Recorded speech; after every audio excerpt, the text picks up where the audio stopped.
Nah katanya pada waktu itu tuh aku kesurupan, dibilang katanya sampai teriak-teriak. Teriak-teriak, dibilang minta pulang. Minta pulang? Minta teriaknya pulang. tuh minta pulang. Mau pulang, enggak mau pulang gitu. Terus didatengin kayak cewek di dalam cantik banget. Ikut yuk, ikut kemana? Saya bilang gitu. Ikut sama saya aja, mau nggak ikut? Dibilang kayak gitu. Cakep banget pakai baju Jawa gitu. Enggak mau, saya nggak mau ikut, saya mau pulang. Saya bilang kayak gitu. Ayo ikut aja, nggak apa-apa. Dibilang ikut. Mbak nggak mau ikut gitu. Tolongin, ini gimana gitu, kok susah banget ya ini lepasnya gitu. Saya mau ngucap istighfar aja gitu kayaknya susah banget gitu.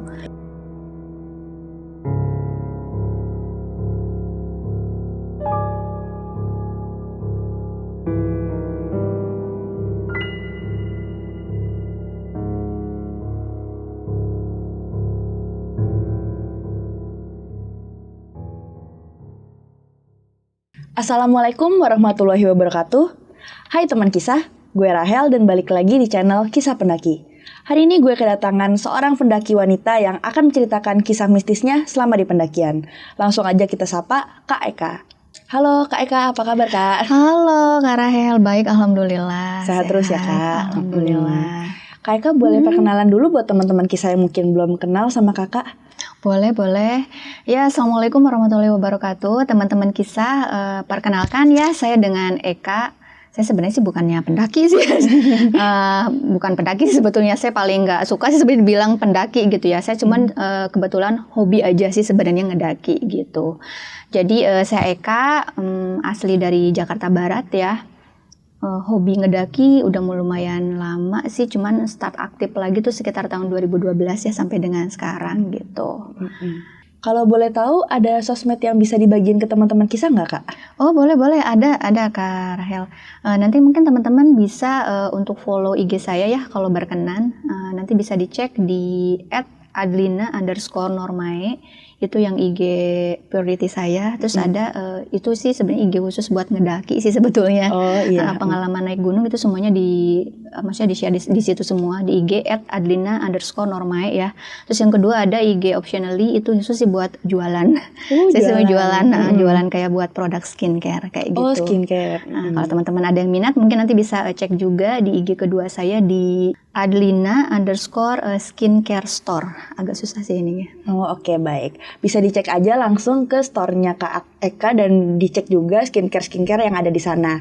Oke Kak Eka, bisa diceritain sedikit nggak Kak apa yang bakal Kakak ceritain kali ini? Oh iya, pada kesempatan kali ini saya mungkin nanti coba buat nge-share ya terkait ini sih lebih ke arah pengalaman sih ya, pengalaman saya sendiri waktu pendakian nih ke Gunung Merbabu gitu. Jadi pada waktu itu saya sih ngalamin kejadian kayak kesurupan ya, bukan kayak kesurupan sih benar. Kesurupan, jadi detailnya itu jadi kayak yang ada orang ya kayak cewek lah gitu, cakep gitu. Pakai baju Jawa lengkap gitu. Di sanggul kayak gitu pokoknya kayak pengantin Jawa lah kayak pengantin gitu. Jawa. Pada waktu itu tuh dia ngajak saya buat ikut dia gitu. Cuman dari saya sih nolak, saya nggak mau. Gitu. Berarti kayak penolakan waktu itu gitu, ya. Oke.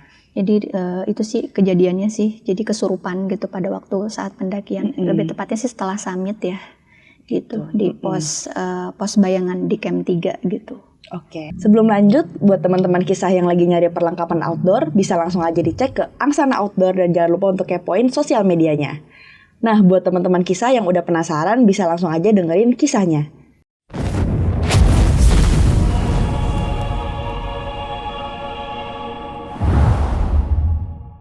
Jadi dulu tuh tepatnya tanggal berapa ya, tanggal 19 deh kalau nggak salah, 19 Maret 2014 itu waktu itu tanggal kita mulai ngedaki itu kita start dari base camp Cuntel ya.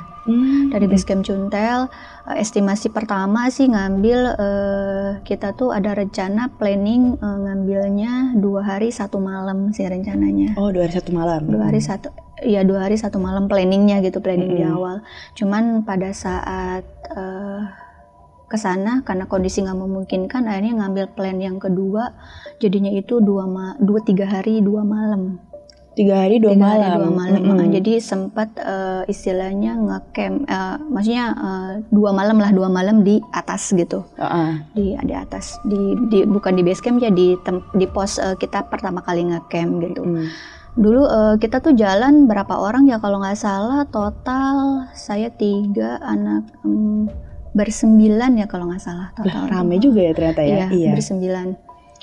Jadi start dari base camp Cuntel itu kita mulai start pendakian itu jam setengah abis Isya deh, kalau nggak sekitar jam 7 ya. Pada waktu itu tuh kondisi sih memang rada agak rintik-rintik tuh, hujan. Oh, lagi gerimis juga ya. Gerimis. Jadi istilahnya perlengkapan sih lumayan safety juga gitu, pakai semuanya, pakai jas hujan kayak gitulah, pakai raincoat gitu. Ya udah, ini kita mulai start di jam 7-an lah, jam 7-an kita start dari Cuntel.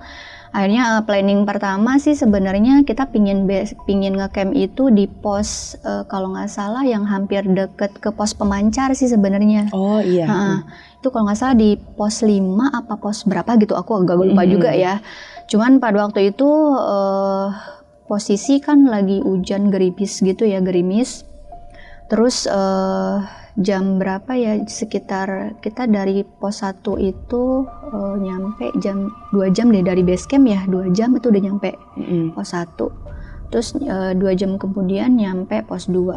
Sebenarnya sih perjalanan dari pos 1 ke pos 2 lumayan aman ya, nggak terlalu banyak godaan sih sebenarnya. Godaan tuh lebih ke godaan. Maksudnya gini, biasanya kan kita kalau ada perjalanan malam suka ada hal-hal yang ya kayak penampakan apalah gitu ya malam. Kalau di gunung kan biasanya ya wajar ya kalau ada istrinya kayak gitulah. Wajar. Gitu. Nah, sebenarnya sih dari pos 1 ke pos 2 nggak terlalu ini banget sih, ada gitu. Cuman nggak yang gimana-gimana gitu. Oh iya. Nah, ngelihat sih ada gitu, ngelihat. Maksudnya nggak mengganggu lah ya. Nggak mengganggu gitu. Pas pada waktu itu tuh sekitar jam 9 sampai jam 10 aman ya. Nah, start dari pos 2 ke pos 3 itu kan lumayan udah mulai ini ya, treknya udah lumayan bener-bener nguras inilah. Udah mulai lebih nguras tinggi tenaga. ya. Kalau 1-2 kan masih agak inilah, masih belum terlalu ini banget gitu. Nah, di pos 3 pas mau ke pos 3 sebenarnya sih itu kejadiannya sekitar jam 11 mau ke jam 12 sih sebenarnya ya. Nah, pas pada waktu itu tuh kebetulan ada salah satu temen tim yang memang istilahnya mungkin kondisinya kurang fit. Kurang fit. Jadi sepanjang perjalanan juga kita nggak nge-push sih sebenarnya. Sebenarnya kan di target tuh kita tuh pingin ngecamp karena kan perjalanan malam, estimasi tuh pokoknya planning pertama tuh jam 12 sih harusnya ya. Jadi start jam 7 4 jam harusnya sih ke Uber gitu buat ngecamp di pos 5 gitu. Cuman pada waktu start pertama kali karena memang ada kondisi yang nggak memungkinkan ya, temen kan ada yang sakit jadi nggak dipur banget gitu. Jadi kebanyakan istirahat. Jadi bareng setengah jam break dulu gitu baru lanjut. Jadi udah agak enakan lanjut lagi gitu. Nah, pas sepanjang perjalanan itu sih sebenarnya aman, nggak terlalu yang gimana-gimana. Masih gitu. aman ya Kak? Masih aman. Nah, pas mau ke pos 3 tuh sekitar jam 12 ya, jam 12 malam.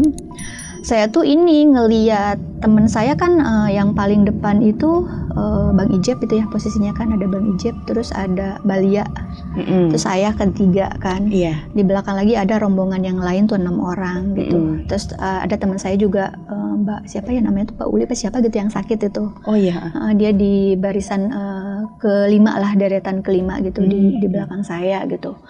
Nah, pas jam 12 malam posisi lagi rintik-rintik gitu kan. Masih hujan masih juga ya. Masih rintik-rintik itu kita jalan start dari base camp sampai pos 3 itu masih hujan terus gitu. Tapi hujannya hujan rintik gitu Kak, banyakan. Cuman maksudnya kalau nggak pakai raincoat ya lumayan ini juga sih, lepek juga gitu. Nah pas waktu itu tuh mau maksudnya mau menuju ke pos 3 kan. Masih pos Bayangan deh kalau nggak salah ya. Saya tuh ngeliat tuh si Bang Ijep posisi di depan gitu ya. Dia tuh kayak diikutin pocong. Pocong Kak? Bener-bener iya, menunjukkan saya pocong? Ngeliat, Nah saya tuh ini maksudnya saya ngasih tahu gitu, ngasih tahu ke mbak saya, Mbak Lia itu Bang Ijep itu ada yang ngikutin dia. Jadi dia kan paling depan. Paling depan dia yang buka jalan kan. Posisi udah malam, bawa senter juga kan, nyenterin ke tim yang di belakang juga kan. Nah dia sih nggak ngeh sih kayaknya kalau diikutin ya. Jadi diapit kanan kiri gitu. Itu benar-benar kanan kiri, bukan ngikutin dari belakang gitu Kak? Enggak, kanan kiri. Jadi dia gitu. Menghimpit satu badan itu Kak? Diikutin, saya tuh maksudnya mau ngasih tahu gitu. Oh iya. Mbak itu Bang Ijep itu ada itu, cuman gitu doang sih. Ya udah ya nggak tahu, mikirnya kan oh mungkin lagi capek kali apa gimana gitu kan. Terus yang di belakang juga kan si Mbak Uli juga masih sakit juga kan. Dia masih saya nggak tahu masuk angin atau apa gitu. Jadi maksudnya nggak terlalu dipur juga lah gitu buat diiniin. Saya tuh mau ngasih tahu sekitar jam 12-an, Bang tuh ada, kamu diikutin gitu maksud tuh. Bang kamu nggak ngerasa gitu. Pas diinin, pas saya ngasih tahu kayak gitu, akhirnya mutusin buat break dulu deh, gitu. Udah nggak bener nih dia bilang kayak gitu. Terus akhirnya mutusin buat break dulu tuh pas waktu saya ngasih tahu kalau dia tuh diikutin sebenarnya gitu. Berarti kakaknya langsung ngasih tahu kalau ngasih tahu ke Mbak Lia. Nah Mbak Lia mungkin nyampein. Saya kan karena mau ngejar dia kan di depan ya. Iya. Jalanan juga kayaknya pas nge-track tuh satu jalur gitu deh kalau nggak salah. Dia pas mau tikungan kayak gitu tuh diimpit 2 gitu. Saya ngelihat dari bawah gitu. Itu cuman gitu doang gitu. Mungkin Mbak Lia udah nggak sih, wah nih kayaknya nih anak lihat gitu. Udah akhirnya mutusin buat break dulu deh. Nah pas break si Bang Ijep nyamperin gitu. Kenapa Kak? Itu dibilang emang nggak ngeh ya, diikutin, dibilang kayak gitu. Maksudnya ditempelin, maksudnya ada yang ngikutin gitu 2 orang. Enggak, dibilang kayak gitu. Yaudah dah, akhirnya pas waktu itu tuh mungkin posisi emang kita mutusin nggak mau dibahas detail gitu ya. Dia akhirnya cuma udah lupain aja, dibilang kayak gitu. Nggak apa-apa, dibilang kayak gitu. Oh ya udah, dibilang nggak, soalnya tadi aku ngeliat, dibilang kayak gitu. Karena kan udah nggak kenapa aja, cuman nginin kayak gitu aja sih. Mungkin arahnya sih mungkin biar nggak terlalu dipikirin. Udah yang penting kamu istilahnya jangan terlalu meleng, jangan banyak meleng. Banyak istighfar aja sih, cuma gitu doang sih. Sebenarnya sih pas waktu itu sih saya sadar sih sebenarnya. Pas waktu pertama kali ngeliat juga langsung, karena kan biasa sih gini, saya sih kan emang kalau tiap kali pendakian kayak gitu ya emang nggak tahu deh. Semenjak dulu tuh yang waktu pertama kali ngeliat ya, jadi start dari situ tuh jadi setiap kali itu tuh jadi kayak digampangin gitu. Maksudnya kalau emang udah sekali ngeliat, udah deh pasti keterusan gitu. Karena pertama kali ngeliat itu waktu pas lagi di gunung juga di gunung juga gitu. Nah jadi semenjak dari itu tuh jadi kayak yang lebih sensitif aja sih gitu. Jadi kayak lebih bisa ngerasain, terus lebih bisa ngeliat juga gitu. Dan ngeliatnya tuh langsung ngeliat gitu ya Kak? Ngeliat gitu. Nah kalau istilahnya dari sisi kitanya nggak ada proteksi, maksudnya kayak yang timbul kayak yang aku pingin tahu nih, pingin kayak istilahnya penasaran gitu ya, lebih ke arah penasaran banget. Itu biasanya sih terus-terusan tuh diliatin gitu. Tapi begitu pas waktu itu saya sih nyadar gitu, saya nggak mau istilahnya sepanjang perjalanan saya jadi kayak yang dirongrongin gitu kan. Akhirnya ya mau nggak mau ya kitanya sih harus istilahnya ya udah keep aja deh. Sekali ngelihat ya udah gitu, kitanya jangan sampai meleng, ya minimal istighfar apa gimana gitu. Yang penting istilahnya proteksi kitanya dulu aja deh, dikuatin gitu, jangan sampai gimana-gimana. Karena takutnya juga kan kalau kitanya yang ngerasain ya teman-teman yang lain juga kan kasihan juga ya. Takut panik juga ya Kak. Pasti kayak gitu. Jadi ya udah, ini pas waktu itu yaudah di sekuat tenaga udah cukup ini doang gitu, saya ngeliatnya ini aja gitu. Nah pas waktu itu hanya ini kan saya dipepet terus tuh sama Mbak Lia. Jadi semenjak ngelihat kayak gitu ya udah Mbak juga istilahnya nge-keep saya terus gitu sepanjang perjalanan, ya diingetin jangan sampai meleng, dipegangin, istighfar, baca-bacaan kayak gitu-gitu. Jadi istilahnya ngebiarin saya sampai bener-bener nggak meleng lah gitu. Entah itu diajak ngobrol lah gitu sepanjang perjalanan.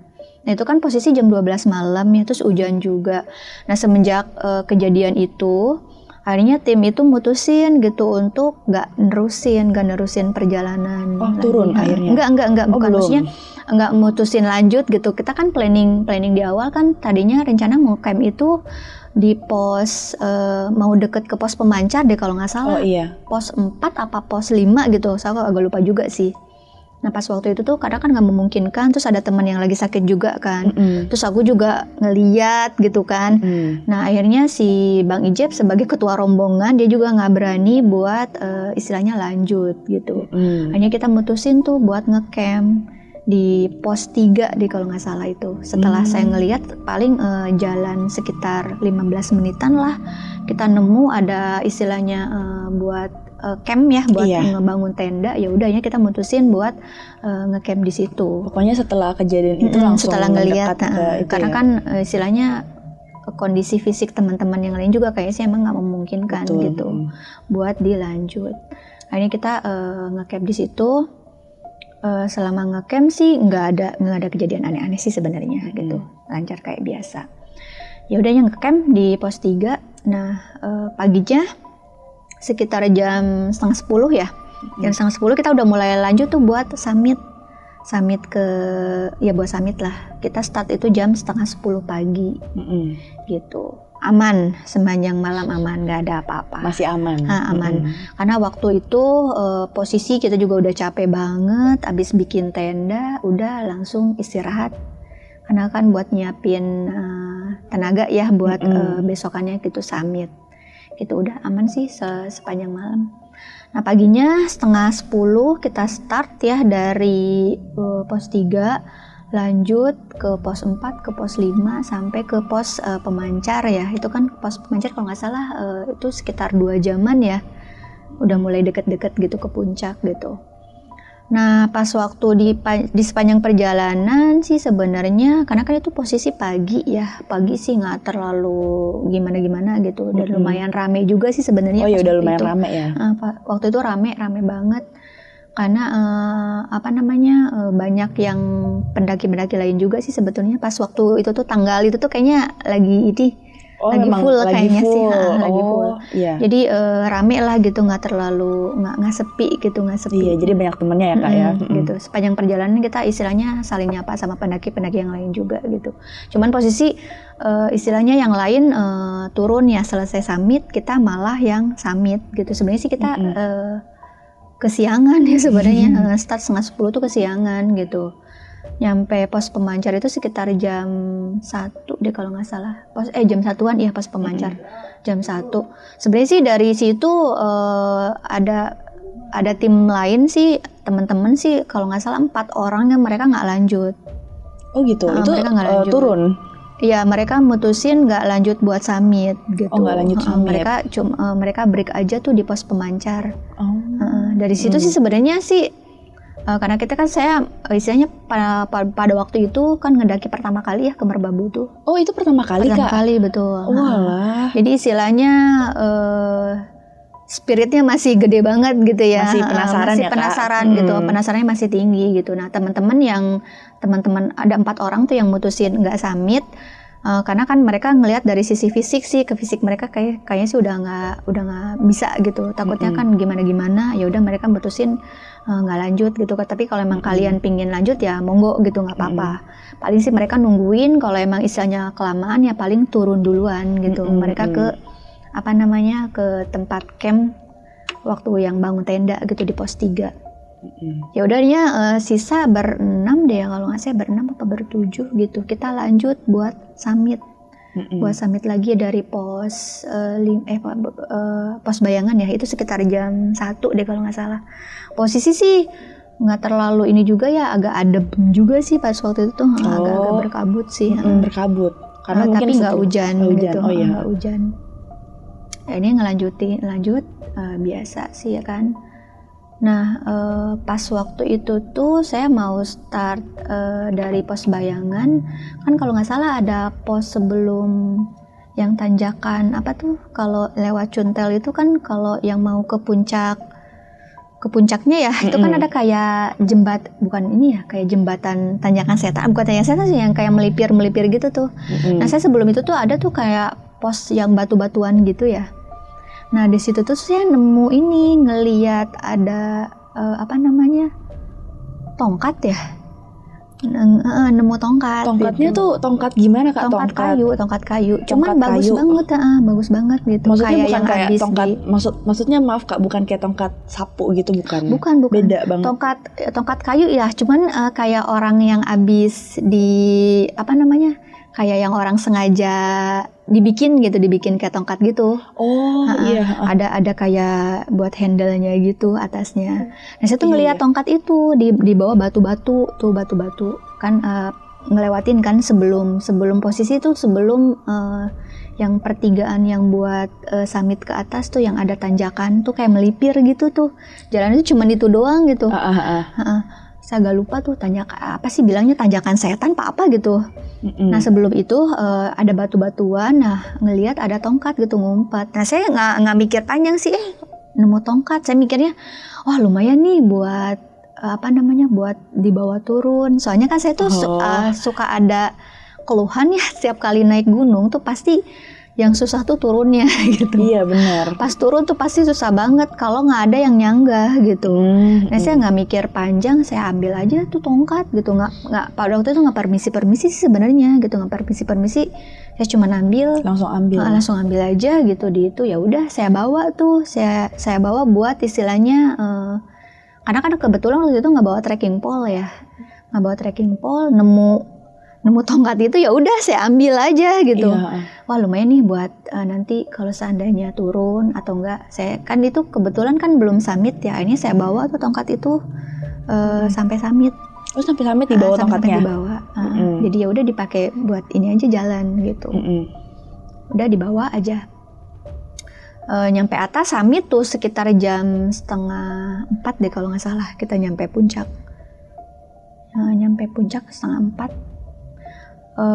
Nggak lama sih karena kan tuh udah sore ya posisi ya, takutnya kan kesorean gitu ya, pasti kesorean sih itu. Soalnya kan kita tuh summit yang paling terakhir deh kalau nggak salah, rombongan paling terakhir. Udah agak sepi ya berarti Kak? Udah agak sepi di atas. Kita juga nggak lama sih, cuman setengah jaman ya, foto-foto udah habis itu langsung mutusin buat turun gitu. Cuman pas yang dirasa gini sih, saya tuh semenjak ngelihat itu tongkat, nggak tahu deh, kayak nggak mau lepas gitu. Tetap dipegang terus gitu Kak? Dipegang terus. Tapi pernah ada momen dilepas gitu nggak? Enggak sama sekali? Enggak. Jadi pas waktu abis nemu, saya pegang, sampai summit, saya bawa, turunnya pun saya bawa itu tongkat. Benar-benar nggak dilepas sama sekali? Saya pegang aja gitu. Gitu. Nah, cuman yang dirasa nggak tahu deh, pengalaman teman-teman sih, maksudnya teman-teman yang istilahnya yang nemenin. Semenjak megang itu barang, yang megang tongkat, kayaknya tuh kayak yang lama gitu perjalanannya. Kayak lama gitu ya. Aturan kan gini ya, kalau seandainya misalkan kita summit oke lah, biasanya kan timingnya maksudnya lebih makan waktu banyak ya. Iya. Tapi kan kalau turun kan harusnya nggak terlalu dong ya. Karena kan turun ya Kak, jadi udah biasanya tahu sih istilahnya mangkas abis sih, harusnya kan cuman turunan gitu doang kan.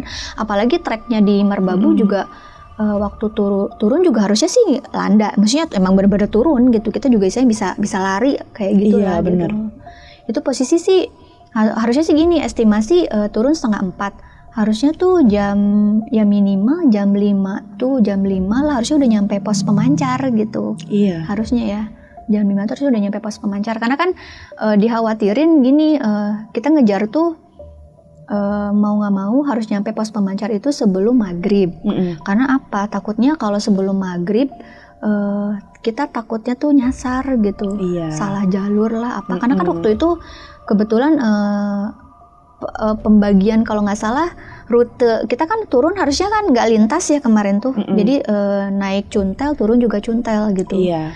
Jadi nggak lintas. Nah pas waktu itu tuh katanya pesen dari maksudnya dari yang di base camp juga kan sempat dibilang kalau seandainya misalkan abis summit ya sebisa mungkin sih Buru-buru diusahain pulang. sebelum maghrib tuh harusnya udah nyampe karena takutnya itu banyak orang yang nyasar katanya ya. Kalau seandainya sebelum maghrib tuh belum nyampe situ. Karena kan di situ tuh ada istilahnya kayak pertigaan gitu ya, batasan mana yang harusnya ke Cuntel, mana yang ke apa namanya ke rute yang lain tuh kalau nggak salah lewat mana tuh kan banyak banget itu jalurnya ya, betul. Selo lah, mana lah kan ya, kalau nggak salah lewat Merbabu tuh. Nah kita kan harusnya ngambilnya yang ke Cuntel kan. Nah pas waktu itu tuh pas turun nyampe ke pos pemancar itu tuh kita tuh pas banget maghrib gitu. Estimasi kan harusnya sekitar 1 jaman ya harusnya kita dari puncak gitu, nggak terlalu yang lama banget. Cuman pada waktu itu kok lama ya gitu, kayaknya kayak yang lama gitu. Padahal kita juga nggak banyak istirahat sih sebenarnya. Turun terus kan jalan turun terus gitu. Cuman kayak nggak tahu deh, kayak berasa kayak lama gitu. Nyampe di apa namanya di pos pemancar itu maghrib ya. Maghrib udah agak gelap juga. Nah pas waktu itu juga kita nggak ada perbekalan juga. Kita kan karena estimasi juga nggak nyampe sampai maghrib banget gitu kan. Estimasi tuh malahan maghrib tuh harusnya sih udah nyampe camp 3. Iya, harusnya malah sebelum maghrib ya. Harusnya tuh udah nyampe bawah lagi gitu. Kalau secara perhitungan ya gitu. Harusnya udah nyampe, tapi ternyata itu di luar dari prediksi gitu. Iya. Sebelum maghrib, sesudah maghrib ya baru nyampe pos 5, pos pemancar, pos 5 ya kalau nggak salah itu. Nah di sana kan mutusin untuk turun. Nah sebenarnya sih start dari situ sih mulai gimana tuh? Mulai berasa ya banyak godaan lah. Godaan tuh udah mulai mengganggu apa gimana tuh Kak? Udah mulai ngeganggu. Jadi pertama start mau turun kita dari pos pemancar itu kita sempat salah jalur. Salah jalurnya tuh? Salah rute. yang setelah maghrib ya? Kita kan posisi nggak ada yang bawa senter. Jadi kita tuh nggak prepare gitu di awal tuh karena kan asumsi kita nggak mungkin sampai kemalaman gitu. Begitu turun tuh kita istilahnya estimasi tuh pokoknya maghrib tuh harusnya sudah nyampe bawah gitu. Ini kan di luar dari prediksi ya. Malah maghrib masih di pos 5 gitu. Nah kita kan butuh 3 pos lagi ya buat turun ke bawah gitu. Nah itu tuh estimasi waktu naik aja itu sekitar 4 jaman. Mungkin sih kalau hitung-hitung buat turun harusnya sih kalau normal sekitar 2 jaman ya harusnya udah nyampe pos 3 gitu, pos kita ngecamp. Nah iya dari kita kan turun nih mau turun lagi kan ke camp 3 ya. Nah dari pos pemancar itu sekitar habis maghrib.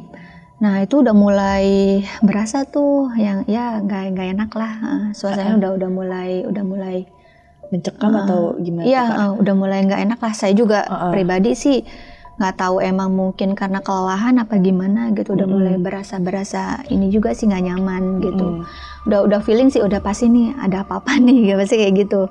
Udah feeling kayak gitu. Nah akhirnya kita mutusin untuk turun. Nah pas turun juga kita kan karena nggak ada perbekalan ya, nggak bawa senter. Jadi pas waktu turun itu ngandelin cuman apa namanya dari kamera doang, senter dari kamera, HP. Dari HP yang istilahnya anak-anak yang lain tuh yang masih on lah gitu, yang masih nyala gitu. Jadi turun tuh ngandelin itu. Nah pas turun dari pos pemancar kita sempet ini juga tuh salah jalur. Jadi turun lewat jalur lain yang emang harusnya bukan jalur ke Cuntel gitu. Kita kan harusnya ngambilnya ke arah Cuntel kan ya. Iya. Nah ini lewat jalur lain gitu, bukan jalurnya Cuntel. Untung sih sadar. Untungnya nyadar, untung nyadar baru istilahnya start 5 menitan pas 10 menit gitu ya. Oh baru sedikit banget jalannya. Kayaknya bukan rute ini deh gitu yang tadi kita jalan tuh kayaknya bukan rute yang ini gitu. Akhirnya sempat kita kan bertujuh ya kalau nggak salah. Ya 3 sama 4 bertujuh kita. Total bertujuh. Nah akhirnya break gitu kan. Udah deh, daripada ini stop dulu deh, cek dulu. Akhirnya si Bang Ijep tuh ngecekin ke depan ya. Dicek lagi, ada tuh anak-anak yang satunya lagi aku lupa itu namanya siapa gitu ya. Sempat ngecek juga, dibilang, oh iya ini kita salah jalur nih. Dibilang ini jalur buat yang ke rute yang lain, bukan yang seharusnya kita turun. Kita kan harusnya rutenya ke Cuntel kan. Beda ya. Akhirnya nyadar, ya udah hanya balik lagi. Ada tuh untung ketemu tuh kayak buat petunjuk jalan gitu ya, yang arah petunjuk arah emang bener sih kita salah gitu, hanya kita putar balik ke rute yang sesuai gitu. Nah dari situ udah mulai tuh saya tuh digangguin lah, maksudnya ngelihat itu kan rute posisi kayak kayak sabana gitu ya, maksudnya nggak terlalu banyak pohon ya. Iya, yang cuma rumput aja gitu kan. Rumput, terus paling pohon yang nggak terlalu tinggi banget tuh. Udah di situ ngelihat ini genderuwo lah gitu. Muncul langsung gitu Kak. Jadi di pohon itu, jadi ngelihat udah. Dia muncul atau ngedeketin tuh aneh. Saya sih pada waktu itu sih nggak saya megang tongkat ya gitu. Saya nggak gitu. Saya tuh ini banget kekeh banget gitu sama itu tongkat. Maksudnya gitu. Terlalu nempel sama tongkat itu, mungkin karena pijakan juga kali ya Kak. Gitu. Nah jadi setiap kali ngelihat, misalkan ngelihat sosok kayak genderuwo lah kayak gitu, pocong mah udah seliweran lah kayak gitu. Iya. Dan itu tuh seolah-olah kayak mau ngedeket ke saya gitu. Jadi kayak ngedeket. Kalau biasa kan kalau emang ngelihat kayak gitu cuman selewatan gitu. Maksudnya doang mungkin kan. dia cuma lewat doang, tapi ini benar-benar. Ini kayak mau ngedeket gitu. Saya sih pada itu tuh nggak nyadar kok kenapa mau ngedeket gitu. Ada apa gitu, nggak nyadar apa yang saya bawa gitu. Nah itu tuh udah itu pada waktu itu tuh kan saya kondisi capek. Paling saya ngasih kode tuh ke Mbak Lia gitu, ke teman saya tuh, Mbak itu ngelihat gitu kayak gitu. Astagfirullah gitu doang sih. Itu posisi masih sadar sih sebenarnya, masih sadar. Nah setiap kali saya ngelihat itu tuh pasti si Bang Ijep tuh udah ngasih kode buat break dulu. Pasti selalu dikasih break dulu. Pasti istirahat dibilang kayak gitu. Nah kita istilahnya mulihin dulu tenaga. Istilahnya perbekalan juga udah benar-benar habis juga gitu. Jadi cuman istilahnya ya sisa-sisa perbekalan doang sih. Posisi waktu itu saya emang lagi capek banget sih. Fisik juga emang lagi ngedrop tuh waktu itu. Maksudnya lagi nggak memungkinkan untuk lanjut lagi. Udah capek. Terus kalau seandainya mutusin buat ngecamp juga kayaknya nggak mungkin juga gitu. Kita juga istilahnya nggak bawa perbekalan juga. Perbekalan juga nggak cukup. Terus mau ini ke tempat orang juga ya nggak mungkin juga gitu ya. Ya mau nggak mau sih harus buru-buru sampai camp aja gitu, camp kita tempat ngediriin tenda gitu, mau nggak mau sih solusinya sih harus gitu. Cuman jadi semenjak saya ngeliat guru, jadi kayak ngedeket gitu. Kita sih berusaha buat istilahnya sekuat tenaga nolak lah. Saya masih sering diingetin juga sama Mbak Lia, jadi ngekip saya juga gitu. Teman-teman yang lain juga sama. Si Bang Ijep juga sebagai istilahnya dia leader yang buat gini juga, dia juga ngeh gitu. Saya sih kayaknya lagi kondisi nggak memungkinkan, dan ini pasti akan keterusan gitu kayak gitu. Karena baru udah lihat gitu ya Kak. Udah biasa sih kalau sekalinya udah istilahnya diliatin kayak gitu pasti tuh terus-terusan gitu. Maksudnya terus-terusan tuh diunjukin terus gitu. Jadi ngejaga. Jadi teman-teman yang itu ngejaga saya supaya jangan sampai meleng. Jadi sebisa mungkin entah itu diajak ngobrol, ya sepanjang perjalanan tuh ya jangan sampai sayanya tuh meleng. Gitu. Karena kalau sekalinya meleng udah ini lagi diunjukin lagi gitu, kayak gitu. Sepanjang perjalanan kayak gitu. Selalu kayak gitu berarti. Kayak gitu. Jadi itu start dari pokoknya habis dari pos pemancar aja tuh sampai ke pos 3. Itu tuh posisi jam itu diunjukin terus. Nah pada saat begini break yang keberapa gitu ya, Jadi sosok yang saya unjukin tuh itu genderuwo ya, Iya. pocong, terus apa namanya kuntilanak lah kayak gitu. Itu mereka benar-benar langsung Ngedekat gitu. Jadi sepanjang perjalanan tuh udah saya pada nggak jelalatan, maksudnya saya kan udah ngeh juga ya Pak. Wah ini saya udah sekalinya diliatin, karena kan sebelumnya juga saya udah ngeliat kan, yang waktu sebelum summit kan waktu perjalanan pas waktu nanjak yang sebelumnya tuh hari pertama kan teman saya si Ijip kan udah diampitin pocong, udah dari situ sebenarnya udah feeling gitu, ini kayaknya takutnya nih berlanjut gitu, kalau kitanya nggak kuat-kuat banget mah. Iya. Jadi sebenarnya udah feeling tuh kayak gitu, wah nih takutnya nih kayak gini nih. Ternyata emang benar kejadian kan, pas waktu habis summit udah kayak dirongrongin aja itu sepanjang perjalanan, nggak habis. Tapi mendekatnya itu mendekat aja. Mendekat, kayak mau ngedeket, cuman saya nggak berusaha buat nolak gitu. Jangan maksudnya nggak mau gitu, maksudnya udah kesana aja deh, pergi gitu, jangan ngedeketin gitu. Udah saya cukup ngelihat aja, udah saya juga istilahnya nggak ada niat jahat kok gitu, ya permisi lah gitu kan kayak gitu. Nah saya juga nggak tahu gitu kenapa ya kok ngedeketin terus gitu. Nah ternyata mungkin feeling teman saya si Bang Ijip sih ini udah feeling ini mungkin jangan-jangan gara-gara tongkat itu kali gitu. Soalnya pas waktu itu tuh, pas waktu break yang keberapa gitu ya, sebelum nyampe base camp, bukan base camp, camp 3 ya, camp kita tempat bangun tenda ya. Teman-teman yang lain tuh yang 4 orang yang gak sampai sebenarnya mereka udah nungguin, udah nyampe duluan, di camp 3, dan mereka udah prepare kayak bikin makanan lah kayak gitu. Soalnya kan kita tahu turunnya kan pasti telat ya, dan pasti juga capek banget gitu. Nah waktu itu emang sih rute Cuntel tuh emang nguras banget sih sebenarnya ya. Saya pertama kali summit ke Merbabu itu sih rute yang istilahnya menurut saya emang sih nguras banget sih, PHP sih sebenarnya gitu. Dari pertama kali summit juga jalannya ini banget ya, maksudnya bener-bener terjal, nggak ada minim bonus gitu. Terus pas nyampe pos pemancar kirain itu tuh udah nyampe puncak. Dikirain udah nyampe. Kirain saya tuh udah nyampe. Saya kan emang pertama kali kan waktu itu ke Merbabu tuh pertama kali gitu. Jadi kan nggak tahu juga gitu. Nah sempat di PHP juga gitu sama si Bang Ijip tuh yang bawa, gue udah nyampe kok, dibilang puncak paling deket kok, cuman sejaman lagi gitu. Jadi karena penasaran ya udah hanya dipaksa buat istilahnya yaudah deh terus aja gitu, mutusin buat terus. Pas udah nyampe puncak kan istilahnya udah lega, oh yaudah udah nyampe, saya udah nggak penasaran lagi, ya udah gitu. Saya sih kalau emang dilihat-lihat emang ini juga sih, maksudnya ya rute jalurnya sih emang bener-bener makan waktu, makan tenaga juga gitu.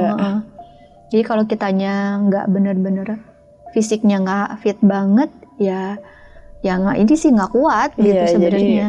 Bener gitu. Nah pas waktu itu mungkin posisi saya juga emang udah lelah banget kali ya.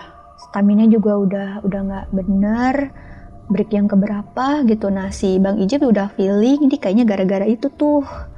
Saya istilahnya kayak ngeliat terus, kayak digangguin mulu tuh, mungkin gara-gara tongkat. Gara-gara tongkat gitu. Nah si Bang Ijip sebenarnya sih sempat minta tongkat itu diambil sama dia. Sayanya marah. Saya sih pas waktu itu nggak sadar ya saya marah kayak gitu. Maksudnya marahnya tuh saya marahin si Bang Ijip, jadi sempat diambil tuh kan break yang keberapa gitu ya. Soalnya mungkin dia udah feeling gini, kok lama banget gitu ya, kita nggak nyampe pos 3 gitu. Padahal kan secara perhitungan itu kan kita turun ya, jalanan juga istilahnya turun semua gitu, nggak begini gitu. Logikanya kan harusnya kan lebih cepat gitu. Betul. Kita juga jalan cepet kok gitu, nggak istilahnya nggak yang posisi juga kita juga yang rombongan bertujuh tuh ya, bertujuh, cewek berdua, sisanya kan cowok tuh berlima. Istilahnya nggak ada yang sakit kaki lah, kakinya kena lah, enggak, normal semua. Normal gitu. Semua kan. Cuman kok berasa kayak yang lama banget gitu. Kayak diputer ya kak? Kayak yang lama gitu, kok nggak nyampe gitu. Estimasi kan harusnya 2 jaman lah harusnya ya. Gitu, ini nyampe, ini nggak nyampe. Karena pas di pos keempat deh kalau nggak salah, tuh break dulu kan, saya ngelihat, pokoknya sepanjang perjalanan tuh ngelihat yang kayak tadi tuh, yang gendruwo, banyak sih gendruwo ya ininya. Itu benar-benar gitu. Muncul langsung gitu kak? Iya, ngelihat terus ngedeketin ke saya gitu. Saya cuma berusaha buat nolak gitu. Nggak tahu tuh ngedeketin mulu. Bener-bener yang satu ngedeketin, semua ngedeketin gitu kak? Iya ngedeketin. Habis itu saya istighfar, karena udah ngedeketin itu, astagfirullahaladzim kayak gitu kan. Balia juga ngekip banget, istighfar kak, istighfar. Jadi sepanjang perjalanan tuh pokoknya kamu jangan meleng, banyak-banyak istighfar aja. Pokoknya mah fokus aja, jangan lari kanan kiri kayak gitu. Ya udah saya iniin sih. Dia juga berusaha mantau istilahnya ya, karena saya juga istilahnya udah sekalinya ngelihat kayak gitu, udah pasti keterusan kan. Ya udah akhirnya pas waktu itu tuh lagi break, si Bang Ijep mungkin engeh karena gara-gara si tongkat itu ya, dia berusaha buat misahin. Jadi mau ngambil tongkatnya. Kak, nih gue pinjem ya, dibilang kayak gitu. Dia ngomongnya minjem. Ini gue bawa aja ya, dibilang kayak gitu. Terus saya marah. Tapi itu tuh saya marah, dibilang, apaan sih, dibilang kayak gitu. Enggak, ini mah saya yang bawa, dibilang kayak gitu. Saya sih sadar nggak sadar sih bilang kayak gitu ya. Tapi marahin dia, marah banget gitu karena mau marah diambil. Dibilang, saya sih diceritain pas di bawah, dibilang katanya saya marah pas waktu itu. Cuman pas waktu itu saya sih nggak saya marahin dia ya, nggak sadar sih kayaknya itu saya marahin. Katanya sih saya marah, dibilang gara-gara dia ngambil tongkat itu. Marah, dibilang ngapain sih katanya bawa-bawa tongkat, dibilang kayak gitu. Ini mah enggak, saya aja yang bawa, dibilang kayak gitu. Ya udah kata si Bang Ijep, udah deh, bawa aja nggak apa-apa. Itu maksud saya itu tongkatnya kebalik. Saya posisinya tuh pas waktu itu tuh dia niat mau ngambil, karena saya marah, akhirnya dia nggak jadi ngambil.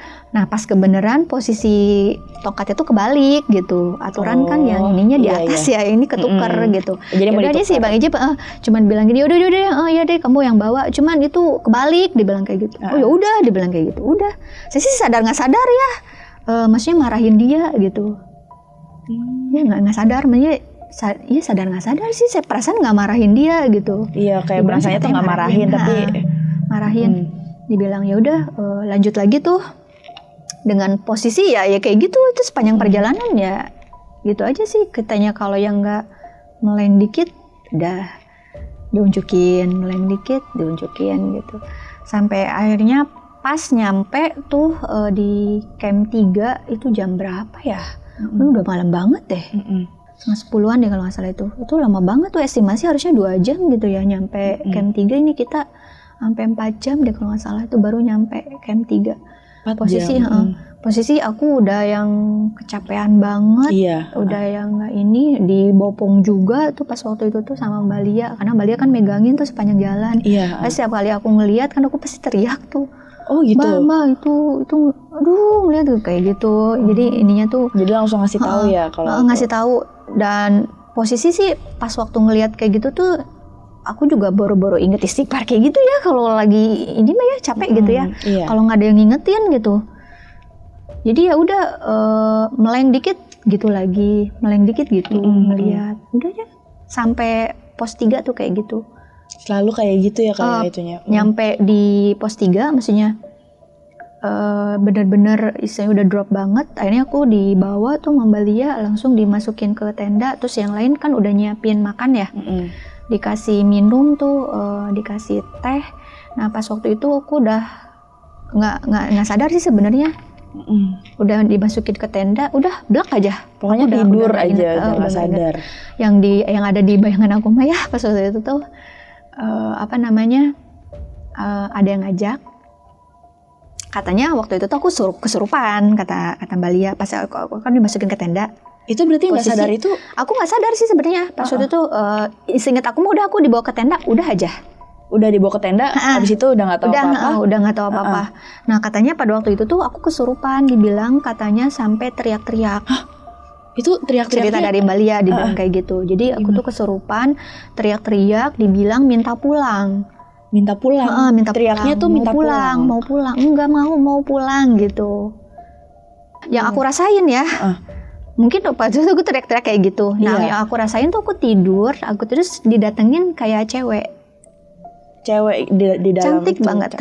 Jadi istilahnya cewek pakai bahasa, dia ngomong ke aku, tapi ngomongnya tuh bahasa Jawa sih. Cuman kalau diartiin, ya maksudnya suruh ikut gitu. Ikut aja yuk, ikut aku, dibilang Oh, ikutnya kayak tuh gitu. ikut ke mereka. Ngajak aku gitu, ikut yuk, ikut kemana? Saya bilang gitu. Ikut sama saya aja, mau nggak ikut? Dibilang kayak gitu. Cakep banget pakai baju Jawa gitu, kayak pengantin Jawa atau nggak? Oh, pengantin Jawa. Iya, berarti cakep banget. Pakai baju dodotan gitu kan, disanggul kayak gitu. Oh, dia disanggul. Cantik banget. Ngajak, dibilang mau nggak ikut? Dibilang, cuma ngomongnya pakai bahasa Jawa ya, cuma ya artinya sih gitu. Iya, sekiranya gitu. Saya bilang enggak mau, saya nggak mau ikut, saya mau pulang. Saya bilang kayak gitu. Enggak, ikut aja, dibilang kayak gitu, ditarik-tarik. Saya berusaha buat istilahnya nolak lah. Iya. Deny gitu, nggak mau, saya pokoknya mau pulang aja. Saya mau pulang, nggak mau, dibilang kayak gitu. Ayo ikut aja, nggak apa-apa, dibilang ikut. Nggak mau, dibilang. Nah pas waktu itu katanya saya tuh teriak-teriak, dibilang. Sampai Balia juga sampai istilahnya kaget juga kali ya ngelihat saya kayak gitu. Ini kayak kerasukan, dibilang. Sampai ditepuk-tepuk kayak gitu tuh udah nggak nyadar, dibilang kayak gitu. Benar-benar nggak gitu ya. Saya cuman teriak-teriak kayak gitu, pingin pulang gitu doang. Mungkin posisi pada waktu itu tuh saya diajakin mungkin ya. Saya kan diajakin buat ikut, cuman sayanya nggak mau gitu, berusaha buat nolak. Iya, pokoknya memberikan penolakan dalam itu ya. Pas waktu itu Mbak Lia panik juga mungkinnya ngelihat saya kayak gitu. Akhirnya dia minta tolong, untung sih di tenda sebelah kan ada juga tuh pendaki lain yang memang mau summit ya. Dan kebetulan sih ngediriin tenda di camp 3 juga gitu. Nah katanya sih kebenaran ada orang yang bisa juga pas waktu itu tuh ada santri gitu deh, dia juga dia ngerti paham sih, ya. paham. Istilahnya nyembuhin orang-orang yang kerasukan gitu. Itu sih kayaknya ketempelan itu pas waktu itu tuh. Saya kan teriak-teriak ya katanya. Saya sih nggak nyadar ya teriak-teriak kayak gitu. Yang saya sadar mah saya tidur. Nah pas waktu itu tuh ada cewek yang ngajakin buat ikut gitu. Cuman sayanya nggak mau, berusaha buat nolak aja. Udah saya masih sadarin gitu doang. Gitu. Nah cerita dari Balia, dari teman-teman yang lain dibilangnya sih kayak gitu. Kamu katanya teriak-teriak, dibilang sampai sama Mbak digigit-gigitin tuh nggak nyadar, dibilang badan sih udah dingin ya. Iya. Udah dingin, diangetin juga masih ditepuk-tepuk kayak gitu, nggak ini juga maksudnya masih yang teriak-teriak kayak gitu. Akhirnya minta tolong sama yang bisa disembuhin sih. Alhamdulillah sih sadar lagi sih. Gitu. Terakhir sadar itu juga sebenarnya sih pas disadarin kayak gitu setengah sadar sih ya. Setengah sadar tuh gini, dalam artian kayak ada sosok yang mau masuk gitu ya. Cuman kita berusaha buat nolak, buat nyangkal gitu. Nggak mau gitu sekuat tenaga. Akhirnya dibantu sama ini buat istilahnya ngemulihin kita lagi gitu, biar benar-benar dilawan. Akhirnya pas waktu itu tuh saya disadarin tuh ini Mbak Lia dibilang istighfar dibilang kayak gitu. Astagfirullahaladzim kayak gitu. Saya ngucapin itu aja susah banget gitu.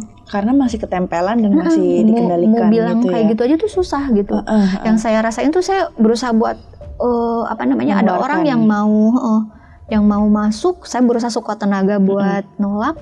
Terus yang cewek itu mau ngajak, saya juga berusaha buat istilahnya ngelawan gitu. Nah akhirnya sampai disadarin tuh kayak gitu, baru tuh istilahnya benar-benar lepas. Benar-benar lepas dan bisa udah sadar lagi gitu. Pas waktu posisi kayak gitu mas saya setengah sadar antara inget dan enggak gitu. Ingetnya kayak gitu setengah-setengah. Ada yang nyembuhin, ingat tuh yang nyembuhin apa namanya astagfirullahaladzim kayak gitu-gitu. Saya berusaha buat mau bilang kayak gitu tuh kayak gitu, mulut tuh kayaknya kayak dikunci, susah banget bilang kayak Nggak gitu. bisa ngomong apa gitu. Sampai sekuat tenaga kayak yang orang apa namanya kayak yang erup-erup tuh nggak ya, kayak tidur gitu ya. Kita Iya, misalnya minta tolong gitu buat dibangunin. Kita padahal udah teriak sekencang mungkin. Saya juga udah yang Mbak nggak mau ikut gitu. Tolongin ini gimana gitu. Kok susah banget ya ini lepasnya gitu. Saya mau ngucap istighfar aja gitu kayaknya susah banget gitu. Iya. Ini udah sekuat tenaga gitu. Maksudnya nginin tuh kayaknya susah banget. Ininya tuh sampai bener-bener nggak maksudnya nggak dikasih energi yang positif, mungkin agak ini juga sih kayaknya susah juga gitu buat sadar lagi. Gitu akhirnya yang nyembuhnya juga ya untungnya sih emang bisa gitu dia paham ya. Dia paham diiniin akhirnya sadar tuh saya iniin sadar tuh itu saya dengar suara dari Mbak Lia tuh yang neriakin, iya kak, iya kamu pulang, kamu pasti pulang, dibilang kayak gitu. Kita akan pulang, dibilang, iya, dibilang nanti pulang katanya. Mungkin pas waktu itu tuh saya emang posisi ada beban kali ya pada waktu itu tuh. Pertama capek, terus yang kedua beban tuh waktu itu tuh saya pergi tuh agak sedikit, mungkin suami saya sih agak kurang lepas sih kayaknya, kurang lepas pas waktu pergi, jadi ke sayanya juga rada beban gitu. Dari rumahnya juga dari rumah tuh gitu. agak, jadi ya udah agak kepikiran lah gitu sepanjang perjalanan tuh kayak gitu. Terus sebelum perjalanan itu juga emang sih kita juga ada apa namanya pengalaman juga sih sebenarnya, sempat seharian dulu di Semarang ya tuh sebelum lanjut buat summit Kembar Babu tuh gitu. Di situ juga ada pengalaman yang inilah dulu sempat istilahnya tidur di tempat kerja dulu, di kantor yang base camp buat di area Semarang. Sempat ini juga sih digodain gitu sama pas waktu kita istirahat di situ gitu. Nah dari situ sih sebenarnya udah mulai maksudnya feeling digangguin terus tuh pasti bakalan keterusan gitu sampai kita naik pun pasti bakalan ada, sebenarnya udah ada gitu. Mungkin pada waktu itu kalau saya juga nggak bisa nolak ya, yang nggak tahu deh, ikut mungkin. Nggak ngerti deh itu ikut tuh ikut mungkin itu jiwanya setengah sadar setengah ini kali ya pas waktu itu tuh. Jadi disuruh ikut, sayanya nggak mau, yang nyembuhin juga mungkin berusaha buat iniin kan, buat nyadarin gitu. Ya udah kita juga kuat istilahnya buat nolak, ya udah akhirnya bisa lepas gitu, akhirnya bisa lepas gitu. Alhamdulillah sih. Saya juga jadi lebih istilahnya nggak banyak meleng. Karena kan waktu kejadian itu gini, salahnya saya ya. Harusnya begitu istilahnya pertama kali ngelihat, kita tuh jangan sampai meleng. Sebenarnya itu sih kuncinya. Pokoknya harus ini ya, ngedistract biar nggak dia benar-benar gitu. istilahnya ngeprotek diri sendiri gitu. Karena sekalinya meleng udah terus-terusan aja kayak gitu, diunjukin gitu, diliatin aja. Karena kalau posisi kalau udah meleng, kita boro-boro inget nasihat orang ya, gitu. Pasti kan kepikiran itu terus. Iya, boro-boro mau istilahnya teman kita yang itu sebenarnya sih posisi saya udah ngeliat tuh sebenarnya sih teman-teman yang itu udah benar-benar ngeprotek abis sih sebenarnya. Sepanjang perjalanan diajak ngobrol lah. Kadang saya juga suka istilahnya ngedumel sendiri gitu. Apaan sih ngomongin yang nggak penting gitu. Padahal sih sebenarnya mungkin ngajak komunikasi biar saya nggak sampai meleng. Gitu. Tapi udah keburu. Karena sekalinya meleng udah pasti ngeliat. Gitu. Betul. Meleng ngeliat lagi gitu. Nah setiap kali ngeliat saya pasti ngasihin, maksudnya nyampein gitu, ngasih tahu. Aduh kayak gitu.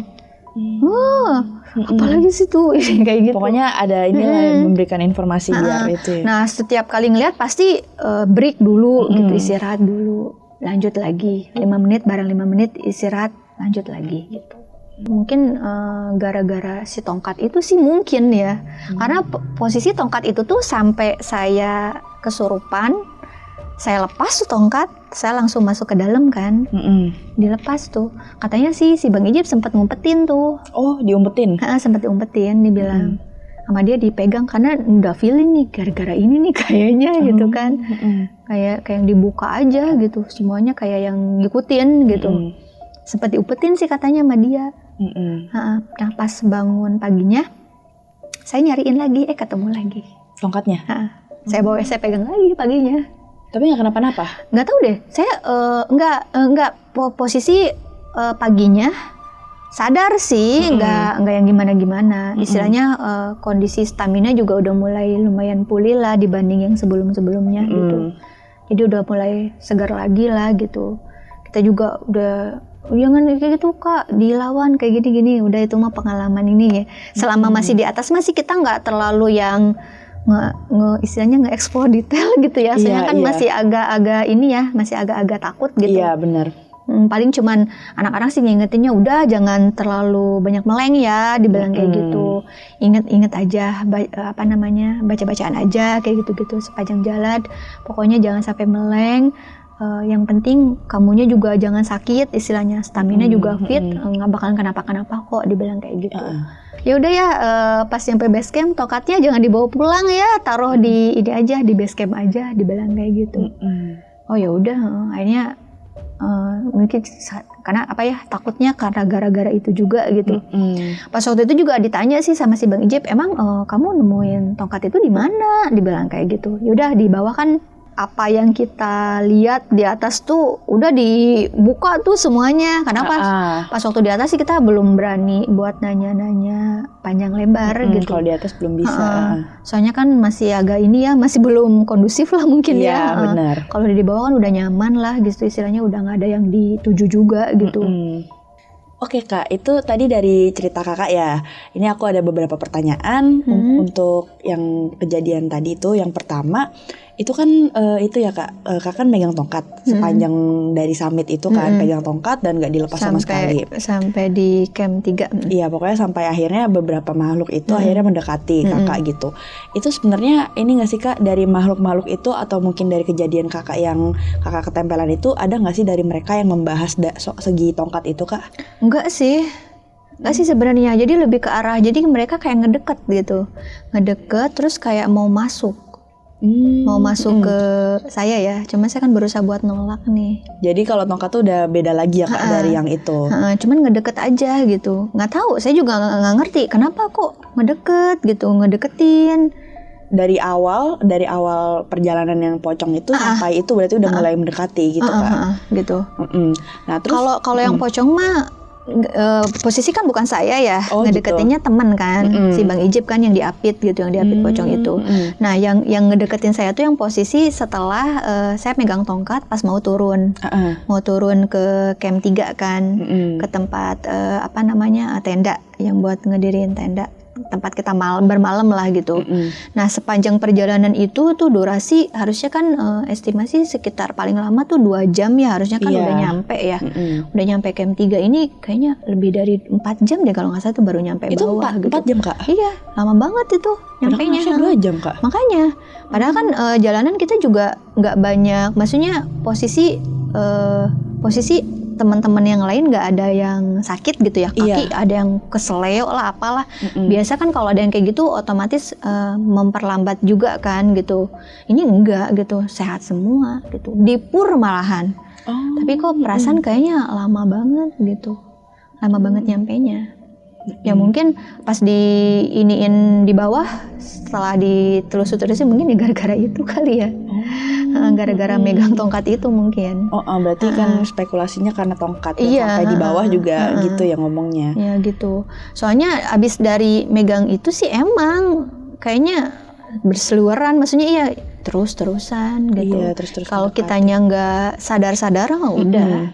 Berarti Kakak itu dimunculin itu tuh secara langsung berbarengan atau satu-satu Kak? Satu-satu sih sebenarnya. Satu-satu semuanya.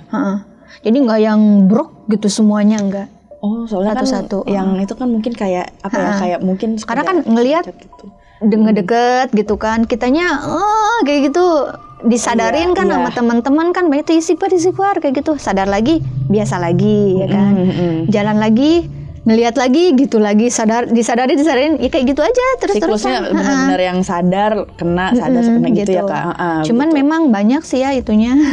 Yang nyadarin juga banyak ya Kak. Yang nyadarin banyak, ngelihatnya juga banyak gitu. Berapa rombongan Kak tadi kalau boleh tahu? Totalnya sih saya koreksi ya. Tadi kan bilang iya. 9 ya. Ini totalnya tuh 11 orang, jadi 4 cewek, 7 cowok.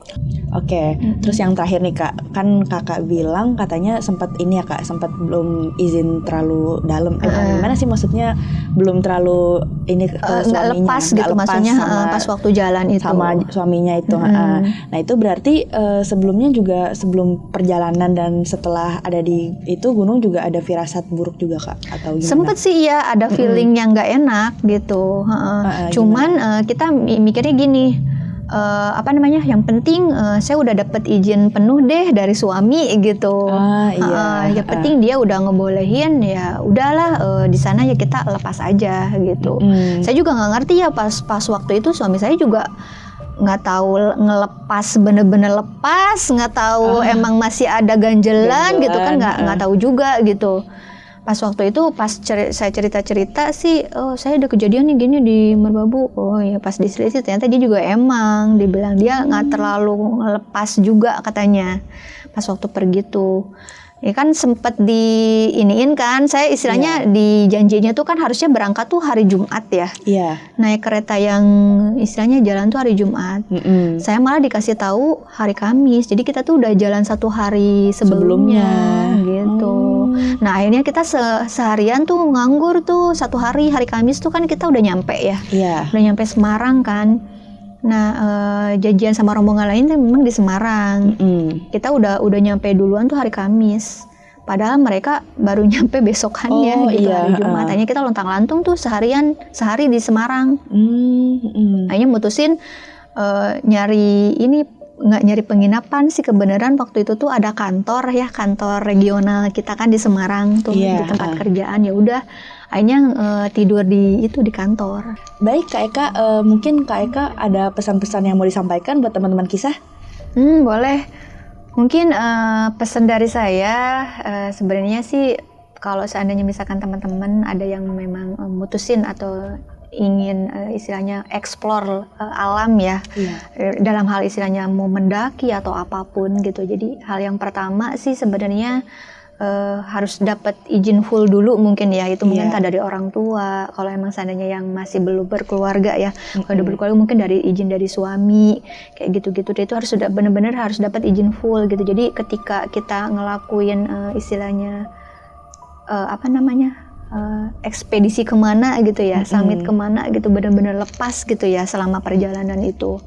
Itu sih yang pertama itu. Terus yang kedua, kalau seandainya misalkan ya dimanapun kita berada ya, sebenarnya hal-hal yang kayak gitu tuh ada ya.